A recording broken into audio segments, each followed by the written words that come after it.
वित्त वर्ष 2022-23 की पहली छमाही के दौरान बैंकों की तरफ से उद्योगों को कर्ज की जो ग्रोथ देखी जा रही थी वह अब घटने लगी है। रिजर्व बैंक के आंकड़े बताते हैं कि फरवरी के दौरान इंडस्ट्री को कर्ज की ग्रोथ 12 महीने के निचले स्तर पर आ गई है। फरवरी के दौरान इंडस्ट्री को कर्ज की ग्रोथ सिर्फ 7% दर्ज की गई है। हालांकि फरवरी में जो नॉन फूड क्रेडिट है, जो खाने के अलग का क्रेडिट है, वो 15.9% दर्ज किया गया है।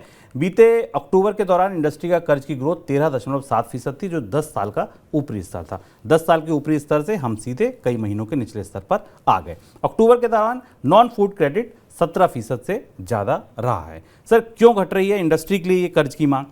अब दो तीन बड़ी वजह दिखाई दे रही हैं। एक तो भारत में जो कर्ज की मांग पिछले कोविड के बाद, बाजार खुलने के बाद दिखाई दी थी, वो सीधे बैंक क्रेडिट से ज़्यादा एनबीएफसीज का क्रेडिट था। हम इस पे आपको पहले भी बता चुके हैं कि बैंकों की तरफ से एनबीएफसी को मिलने वाले कर्ज में जो शैडो बैंकिंग है, नॉन बैंकिंग फाइनेंस कंपनी है, उनको कर्ज में करीब 30% की बढ़ोतरी हुई थी और उस अनुपात में एनबीएफसीज का कर्ज 16 से 17% बढ़ा था।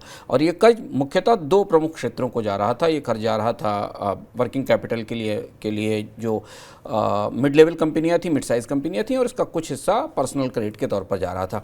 अब यहाँ दोनों जगह हमें मांग में कमी दिखाई देने लगी है। सर्विसेज सेक्टर ने, अगर आंकड़ों का भीतर से खोल कर देखें तो पिछले 6-8 महीनों में भारत में जो सबसे ज़्यादा इंडस्ट्रियल क्रेडिट की मांग आई वो सर्विसेज सेक्टर के पास और छोटे उद्योगों के पास गई थी। ब्याज दरें बढ़ने के बाद अब कंपनियां नए कर्ज के लिए आगे नहीं आ रही हैं।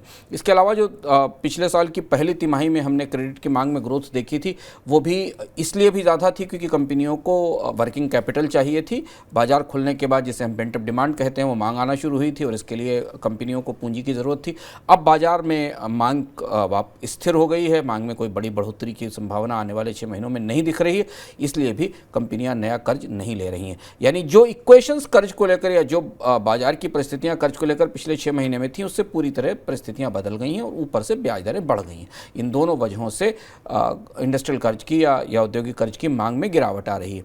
फिर भी अभी रिटेल के सेगमेंट में हमें एक बढ़ोतरी का आंकड़ा दिखाई दे रहा है कि रिटेल का सेगमेंट, जो खुदरा कर्ज का सेगमेंट है, वो अभी भी बड़ा बना हुआ है। पर्सनल लोन्स सबसे बड़े ड्राइवर हैं ग्रोथ के जिनका हिस्सा करीब 37% है पिछले 12 महीने में। लेकिन यहाँ भी एक महत्वपूर्ण बात है, एक असंगति है, एक कैविएट है जिसे समझना ज़रूरी है कि भारत में पर्सनल लोन में भी बहुत बड़ा हिस्सा क्रेडिट कार्ड लोन्स का बढ़ रहा है और जो अनसिक्योर्ड लोन है, यानी असुरक्षित लोन है, जिनके पीछे कोई सिक्योरिटी नहीं, ऐसे कर्ज का हिस्सा बढ़ रहा है। क्रेडिट कार्ड और पर्सनल लोन की संख्या बढ़ रही है।